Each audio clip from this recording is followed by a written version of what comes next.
Ginger contains gingerol.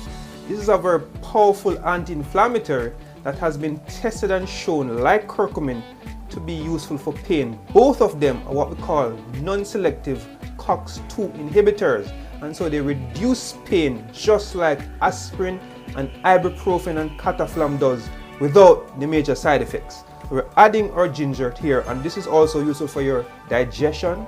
It's useful for your joint health, for your skin. It prevents cancer.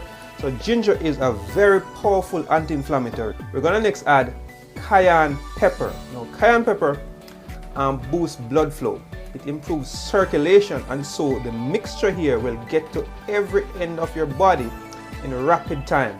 It also will help if you have poor blood flow, such as peripheral arterial disease, and is having pain as a result of that.